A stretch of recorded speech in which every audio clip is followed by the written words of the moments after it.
Hi, this is Gayle with BERNINA of Naperville, and it's February, and it's time to have a heart, right? Now, it's a little bit later than Valentine's Day, but honestly, the whole month of February should be all about love and spreading it, don't you think?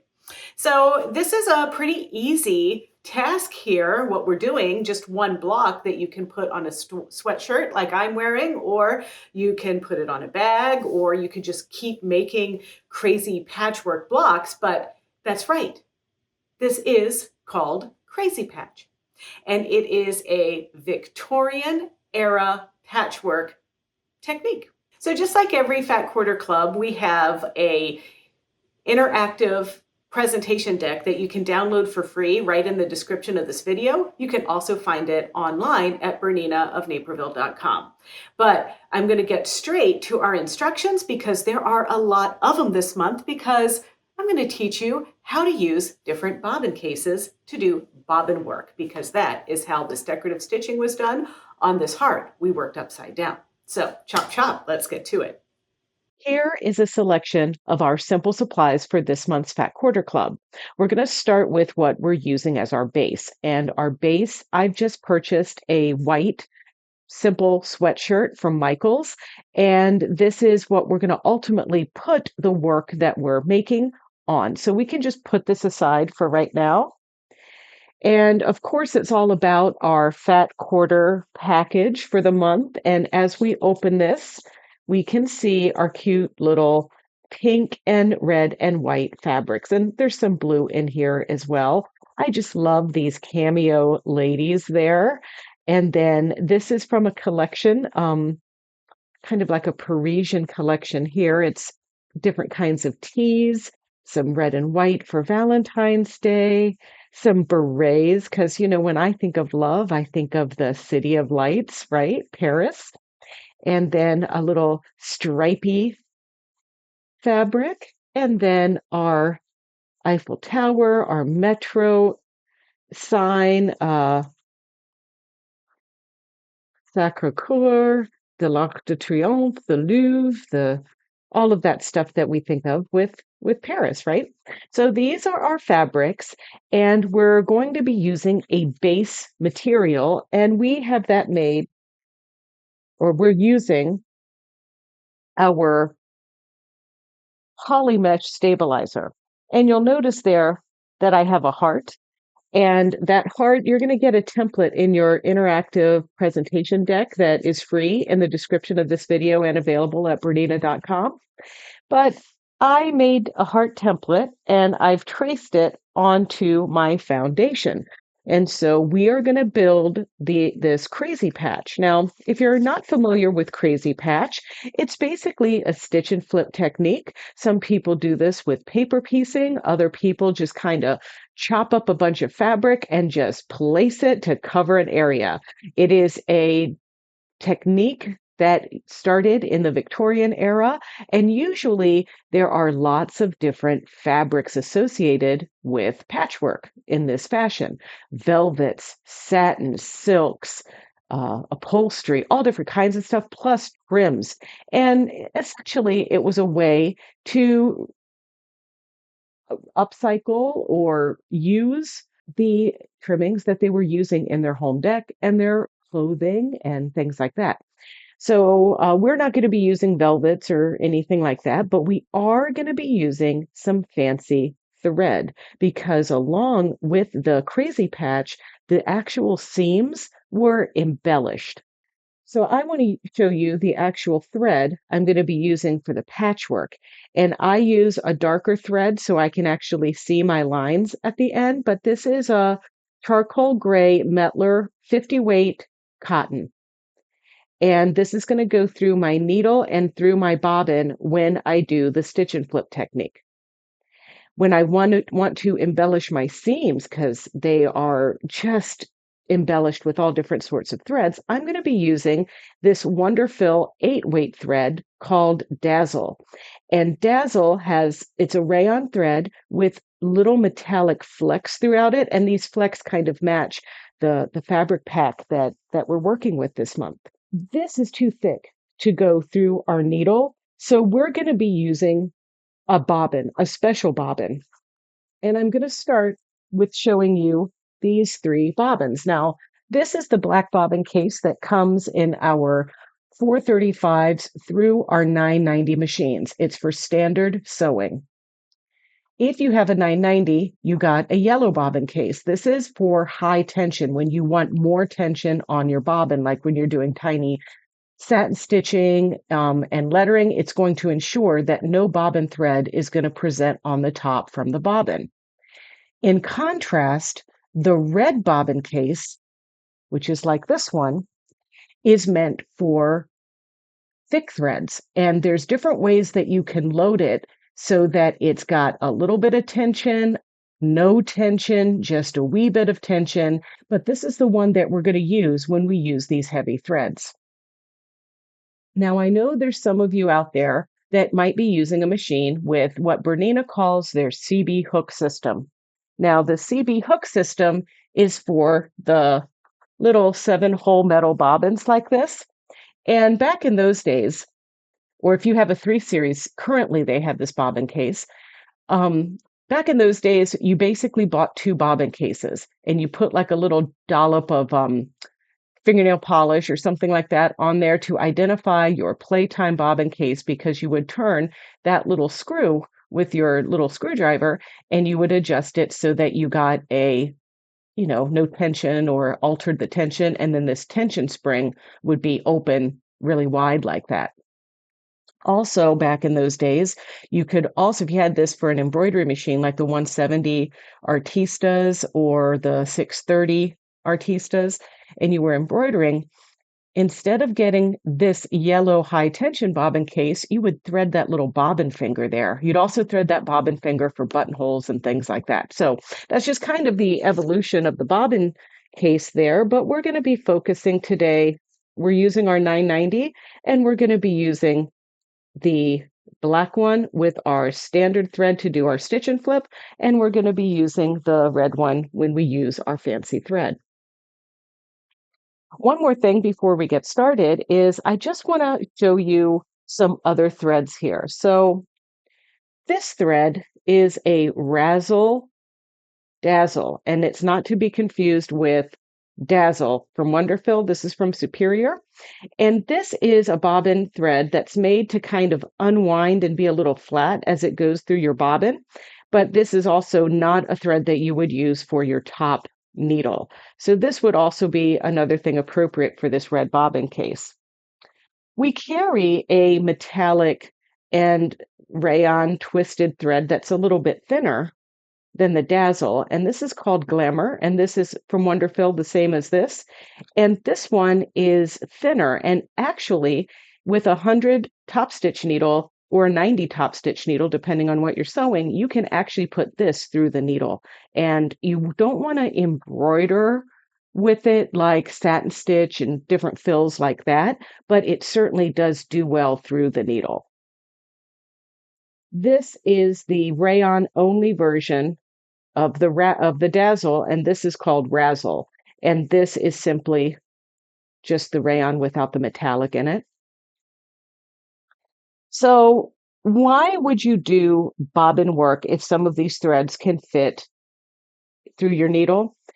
And it's basically like, some of these things, like this is a tinsel type metallic. It's like a sliver. Sulky makes a sliver. Superior makes glitter, which is what this is. It gets hot through the needle. There's a lot of friction.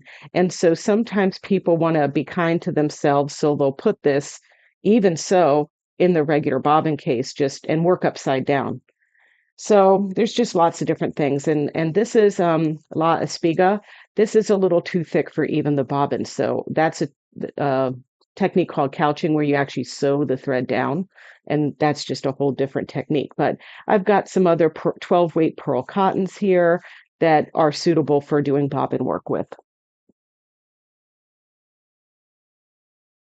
And then you probably notice this bobbin is for a Bernina 880 plus or 880 or 830. And bobbin work is really easy on the Bernina 8 series because you simply have that little multifunction tool and you move your bits around in order to tighten the bobbin case or loosen the bobbin case. So that this technique will be a breeze on your Bernina 8 series machines. So let's have a look in the Wayback Machine and see how to adjust the bobbin tension on your 880. It is a little bit of a unicorn of a machine. This is a feature that I really love on my 880, and it's another reason why we call this the multifunction tool, is on your 880 bobbin area. You see that little silver dot lines up with that dot, and down here on a sticker in your machine, it's going to kind of tell you what optimum position that dot is. But this is where if we had a really, really thin thread, like super thin thread, and the tension was a little loose, the bobbin tension was a little loose, it's righty-tighty, lefty-loosey. So that eyebrow there, the thicker side represents more pressure and the thinner side represents less pressure. So what you would do is you would adjust that little dot one notch over and then just keep trying it until you got like a tension that you like. But the benefit of this is that we always know where we need to go back. So it's not like there's some screw we have to loosen on a small bobbin case. We can always go back to the default setting easily. Now, quite often you might have a thicker thread, some sort of like pearl cotton or something like that in here, and you want to loosen it. We also have videos where we show this, and I'll link to one that you can watch. But that's where you would go looser. So one of the key ingredients for this is to turn your hand wheel away from you so that you can expose that top area to put your multifunction knob down, multifunction tool down in there appropriately. So now that's seated there, and I'm just going to see how I click that over, just one click, 2 clicks. Okay, so that tightened it. There I am back to normal right there, right?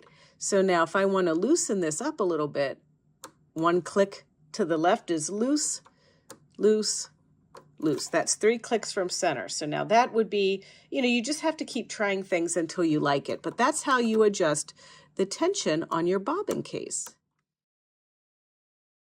Before we can do any sewing, we're going to need to prep our pieces and kind of determine how we want to configure them on our heart. So let's take some of these pieces that have some defined pictures on them, right? So we could decide, do I want to use one of these silhouettes, or do I want to kind of pick one of my iconic pictures of Paris, like Notre Dame or something like that? And when we pick something, it's called fussy cutting, where we're going to line something up a certain way. And that's going to require that I use my rotary cutter, mat, and rulers. And I think I want to use this guy. And I'm going to use a small square ruler. The best results will be like not an even-sided shape. So we don't want a square. We want something maybe with 5 sides rather than 4. And so let's see what we want to pick. I think I want to go with sacre coeur here. So let's think of making like either a pentagon shape or something like that. So I'm just going to cut and cut. And now just for reference, I'm going to place this on my heart. Now that's taking up a lot of real estate, right? So I think I might want to make some adjustments to this. So let's trim a little bit off here. So now let's place this here. And then I also like to make it so that it's not straight in the piece either. So I'm happy with the way this looks. So now let's cut the rest of our pieces. So I've already got my cameo ladies out here. And with these, this is going to take up some real estate on my heart, and that's fine. But what I want to do is kind of get maybe the garland to the garland like this. And I'm just going to trim it down, and then we'll do our final cutting after we stitch and flip. So I'm just going to go with something like this. And then with some of these others, like my little diagonal stripes, I'm just going to do a strip, maybe a couple strips. This is 2 inches, and this is an inch because I want these as an accent. And now the berets, I might want a little bit more of this presenting.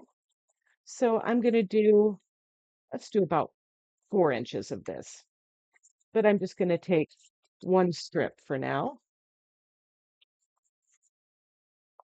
And then the stripe, this is another one where I don't want to do like a lot of surface area. Now, one thing that could be fun about this one is that we could write little messages with our decorative stitches here.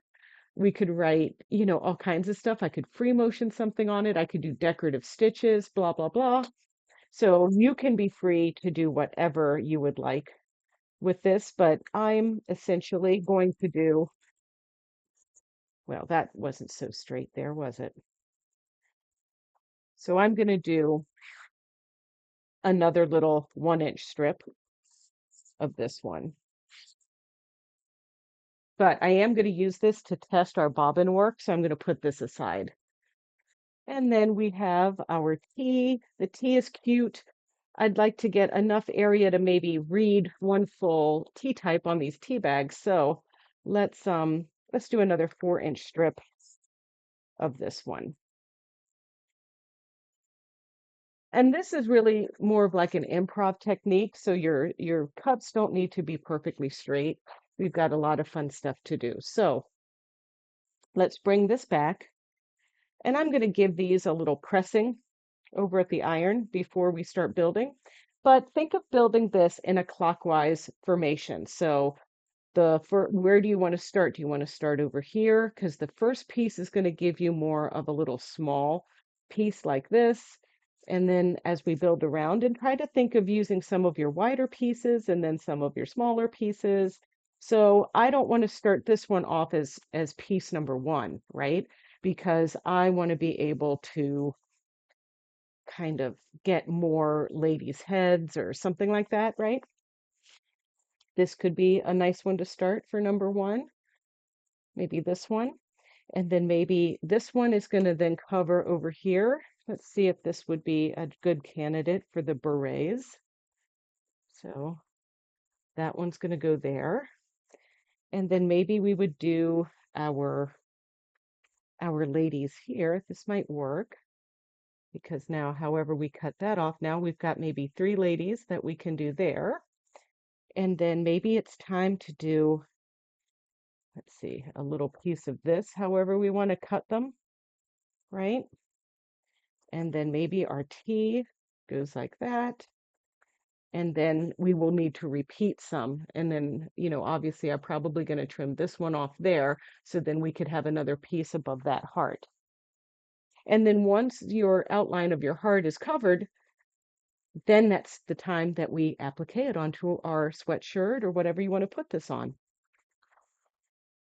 So I've set up with my 34D foot because it's clear. I like it for stitching and flipping. It's also great for bobbin work. I also like open toe foot number 20D for bobbin work, but that's up to you. But I want something that gives me a little bit flatter connection in front of the needle for my stitch and flip method.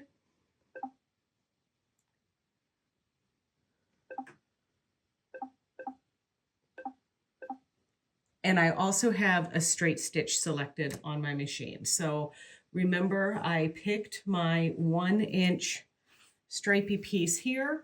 And another very handy tool that you're going to want near you is a pair of scissors to trim off any extra length that you need.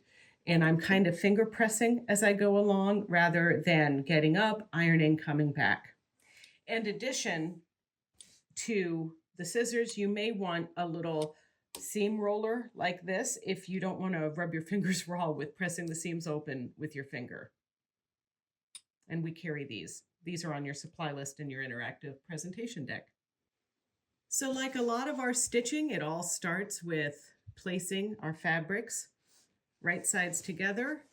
We're going to start right here. And of course, the minute I start sewing, pressing on my foot control, my foot lowers, and now I'm going to stitch. And I haven't stitched on my machine yet today, so we're going to get that little burp.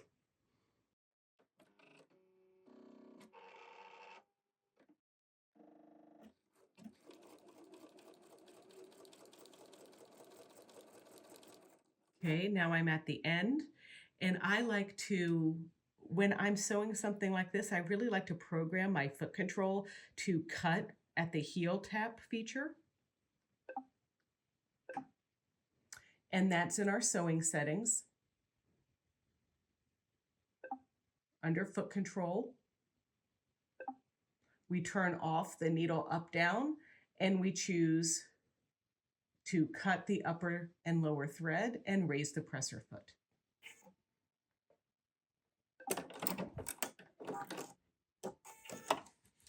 Okay, so now I'm going to trim that fabric just like that. Keep my scrap and seam roll it.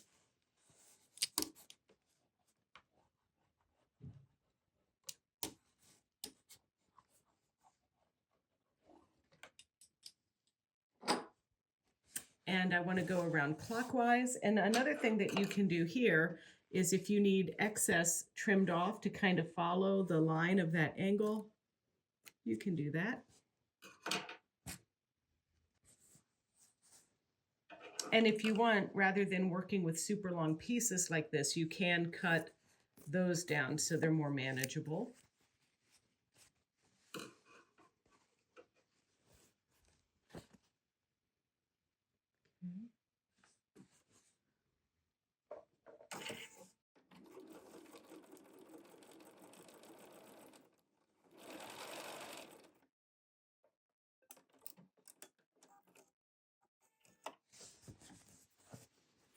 Now I'm going to fold this over. Either press with your fingers or use your roly-poly here to seam roll the seam. And then once again, I'm just going to use my scissors to trim this more even.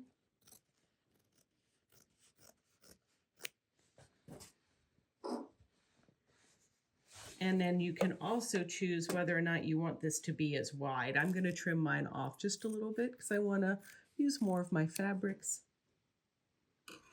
Okay, and now our next piece is going to go here. I think I want to do my little red and white piece.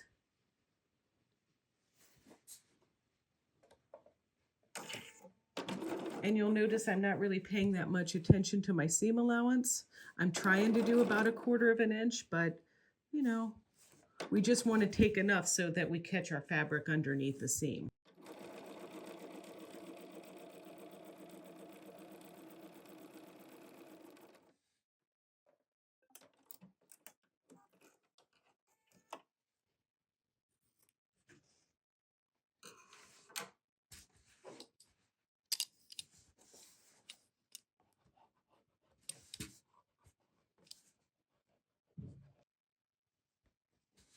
I'm going to line this guy up here like this.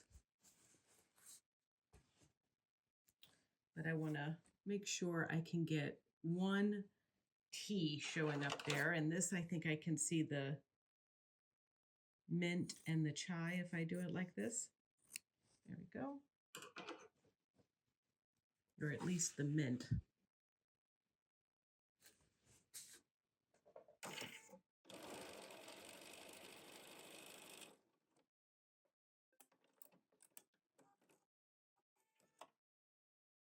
And now I think it might be time to add our ladies. And I'm not worrying about the lines being super straight. I really want to stress that. And I'm just going to go around until I cover the entire heart.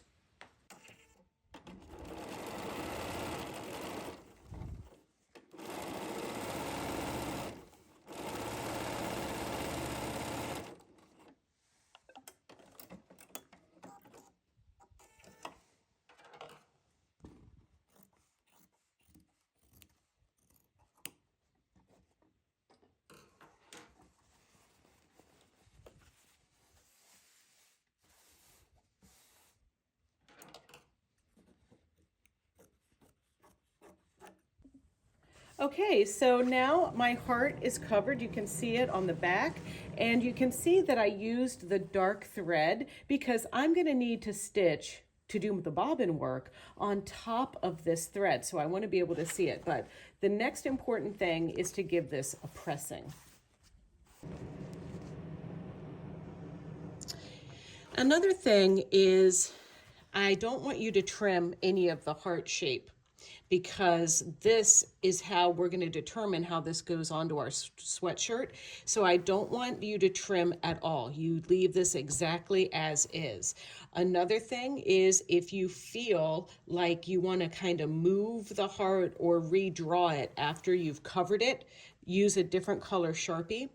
Because, you know, you can see here, if I want the head of my lady into my piece and I want to see the whole thing, I might want to either expand my stitching line or something like that. But if you want to keep it simple, just go with your original drawn line. So now it's bobbin work time, and I'm going to load that red bobbin work bobbin case for the loosest option. And then I'm going to give this a try. Now, this is my stripy fabric, but I can still see my stripes from the underside. And you'll notice that I did press some fusible woven onto the back of here.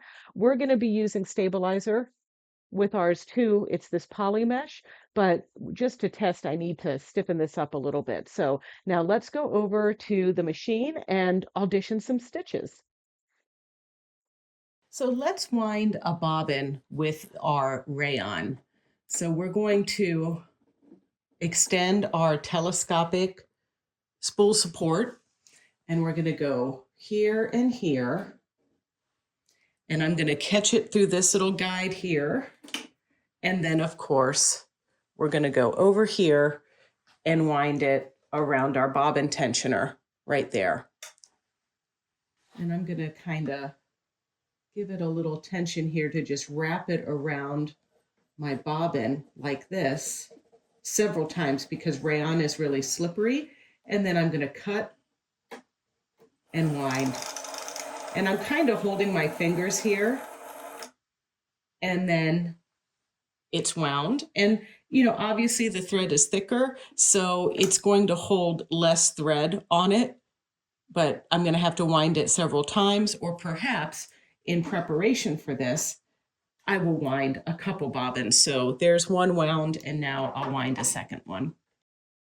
Now loading the bobbin case, and remember we're using the red one, and we're going to slip the thread through that big opening at the top of the bobbin case. And then you're going to pull your thread to let it flow. And then, of course, when I want to thread this little tail, which is essential, I hold my thread over here like this, and I just pull it up. And now I don't need like a special dental tool or something to thread it through that little hook area. Here's a little trick. If you've pulled a lot of your thread off of your bobbin in here, you can actually just take like a little pin or your darning needle like this and just wind it back on. Just a little bit like that.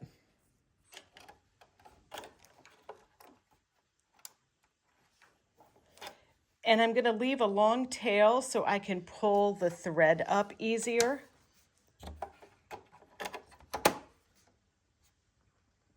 So let's talk about some best practices with this. So I pulled my bobbin thread up to the top, and now when I start stitching, I also want to pull the bobbin thread up to the top. So I have changed my foot control heel tap feature to go back to just the simple needle up down.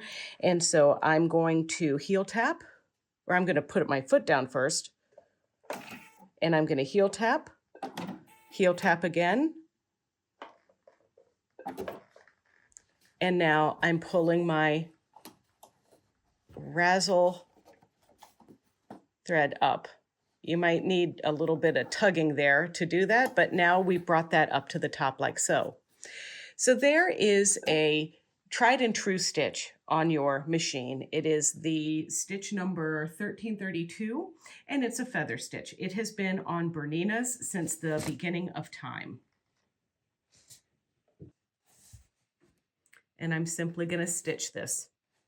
And I also have the camera activated on my 990 to see that I'm keeping this straight down this stripe.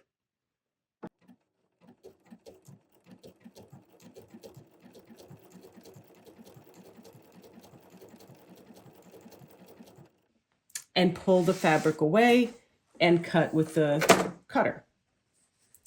And now we can see that looks pretty good. I kind of like it just like this. I can see a little bit of my top thread, and that is a simple change by just touching my tension on my stitch and increasing my tension from 3.25 to 4.25. So now I'm using stitch number 1341. And now let's do our needle down and our needle up. And we're gonna pull that thread up. There we go.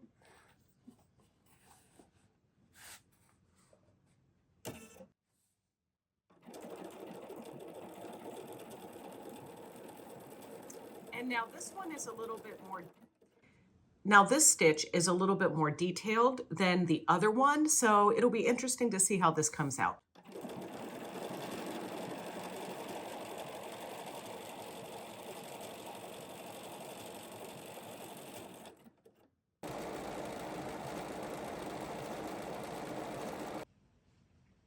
And so we have this version and this version. So I took a moment to try some other stitches so you can see the stipple there. And then this one, which was lots of triple stitching, that's going to eat the thread. I don't want to use that one. So no matter what, I always go back to this feather that I like. So that's the one that I'm going to use. So the hardest thing really about this project, and I like to have some tweezers on deck, is pulling up your thread through all of these layers and then pulling up the end thread through all of the layers so it looks neat on the bottom. So, and of course we have a lot of short ones to start with. So I am back on my feather stitch, which is stitch number 1332. And now I'm going to go right on this intersection here.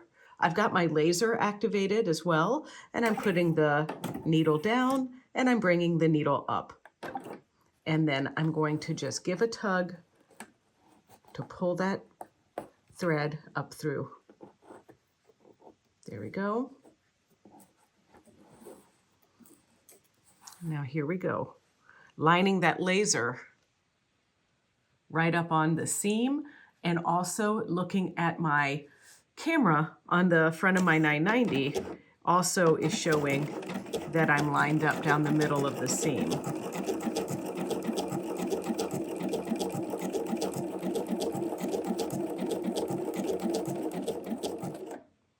Now, one thing that you can do is toggle back to a straight stitch if you want. And I'm just going to tell you why I'm doing this. Because I'm going to pivot and sew down here with a straight stitch and stop. And if you want at this point, you could engage needle down on your machine. And now I'm going to come back at my history stitches to choose my feather. And so now in my history stitches, I can do feather, straight stitch, right at my fingertips.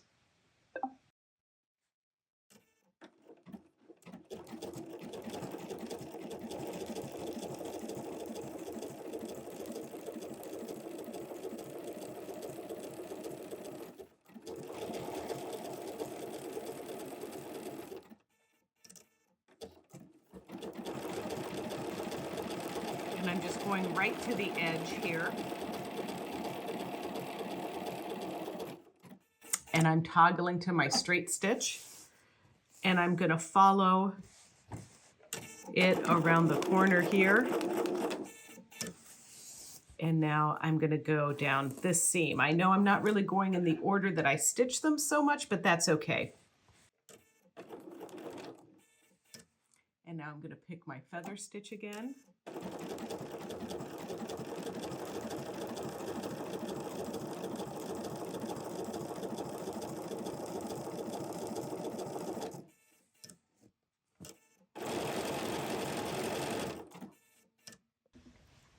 Now I'm at an intersection where I can simply pivot and now follow along that line.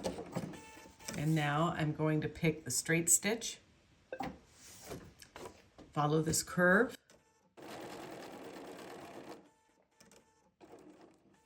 And this might be just a good opportunity to check our work and see how this is turning out. Well, it looks pretty cute to me. All right, so let's continue.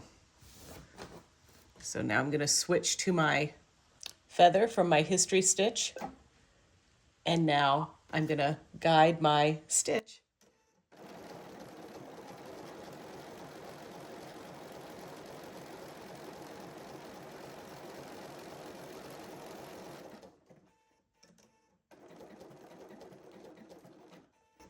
Okay, so now let's pick our straight stitch, and I'm going to pivot and just sew back to this one little intersection here.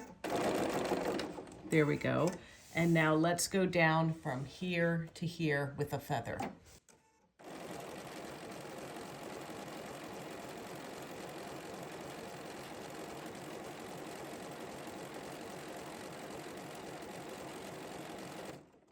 And now let's go back to a straight stitch, and we're just going to stitch to this section, pivot around, feather, and follow this one.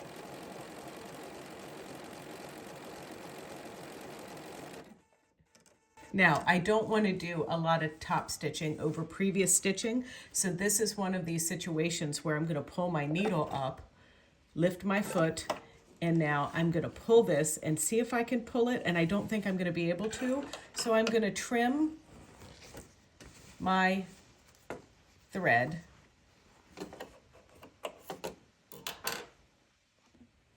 And I'm going to thread it through my darning needle. And this is a very sharp darning needle. And I'm going to go right through that seam right here and pull it through to the back. Like that. So that neatens that edge and we can't tell where we stopped. And since we've cut, let's turn this over and have a look. I really like it. I think it looks super cute. Now that I've neatened up the top, I'm going to simply go down. I'm going to start here. I want to go from here down to here. So let's pull that bobbin thread up. I also, when I cut my thread earlier, I made sure I had enough bobbin in there, bobbin thread. And now we just need to give it some muscle here. There we go. And now I also want to do a little quick pattern begin. And now let's get started.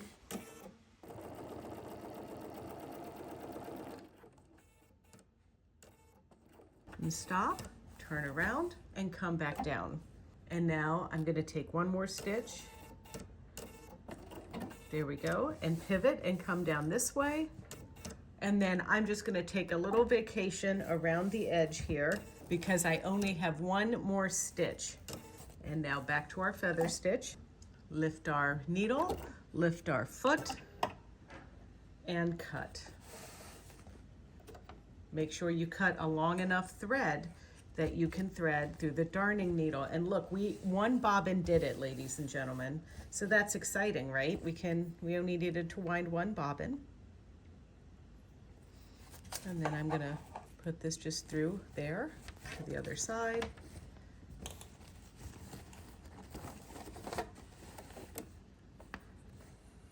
There we go. All right, so now let's put this on our sweatshirt. So here's what our finished heart looks like. And we're really going to be looking at it from this angle. So let's take our shirt and prep it. So I'm going to turn our shirt inside out, and it's going to go on the front of the shirt in the center. And I'm going to measure the center of the shirt, and I'm using my blue water-soluble pen. So center of the shirt it's 17 wide, so the center is going to be 8.5, which is right here. And then where do I want the heart? I'm just going to use my template here to kind of determine. So I think I want the dippity-do to be right here and the end to be right there like that. I mean, it's okay to just draw it on here. like so, right? So now we want to take this and we want to be careful that we don't pin this on through both layers of the shirt, right? Because we need to wear this. I'm going to take a pin and put it through my dippity-doo. You know what a dippity-doo is, right? It's not just a hair care product from the 80s. We put it here. Boy, did we rely on the dippity-doo. I have three hairs on my head, and in the 1980s, I had to make those three hairs look like 24 hairs. And yeah, dippity-doo was a crucial ingredient. But in this case, the dippity-doo means the dip of the heart. So now let's pin that on, just like so. And then we're going to take our other dippity-doo here and put that in the spot that we traced.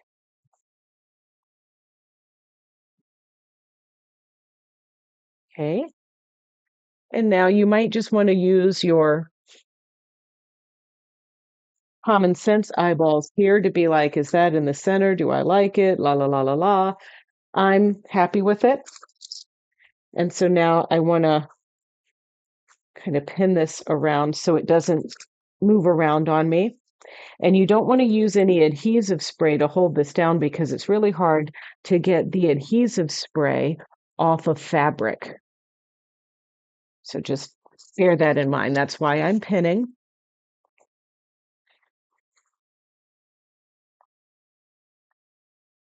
And now we're going to go over to our machine. I'm going to use the free arm, take my slide-on table off, and I'm going to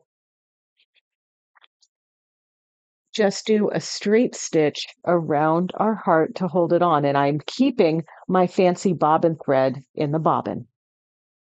I mostly took the free arm off to just eliminate bulk and everything. And this shirt is pretty big, so I can still kind of maneuver it, but I just don't want to accidentally sew my layers together.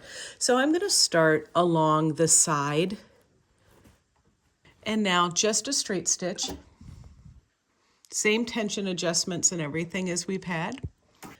Now that have gone all the way around the heart, we're going to lift that needle, lift our presser foot, pull, trim our thread at the top, and trim our fancy thread down below. Thread this through our darning needle. Get under here.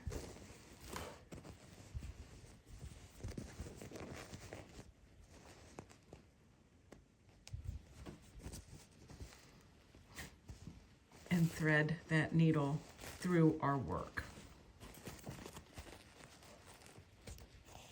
And now, I did this off camera. Remember we had some other long tails here? I knotted them like this. So that's what we want to do with all of our tails here. We just want to tie a knot close to the stitching, like that, and then we're going to trim. Now let's go over to the drawing board and trim up our extra bulk. So what we've just created is called reverse applique, and we'll deal with the reverse part in just a moment. But essentially, now we can trim all of our stuff about, let's just say, a half an inch to a quarter of an inch around our shirt. But you have to be careful, obviously, not to cut the sweatshirt part. And I've got my duckbill scissors that help protect me from doing something silly like that.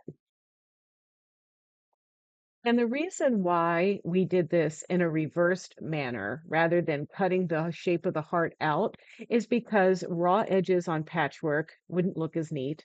And also, if we tried to turn under the edges, we have all those seams and the decorative stitches, it just is not going to look as pretty. So this way is much easier, and I think it looks a lot better. Okay, so once you've trimmed that, and you can neaten it up if you want to, we're going to turn it right side out and look at our top. And now here's where we have to be really careful, but we're going to cut in here and trim our sweatshirt part away to reveal what's underneath. So let's give it a little bit of space here. And if you need to tidy up some little edges there, you can. And now the neat part about this is we've embellished something, but we didn't do any machine embroidery. So this is also great for those of you that may not have, a high-end 990, but you have a machine with lots of decorative stitches and a bobbin that you can use for decorative stitching. So, there's lots of fun things that we can do with all of our machines. So what do you think? Are you ready to give this a try? Are you ready to make your own little hearty heart shirt?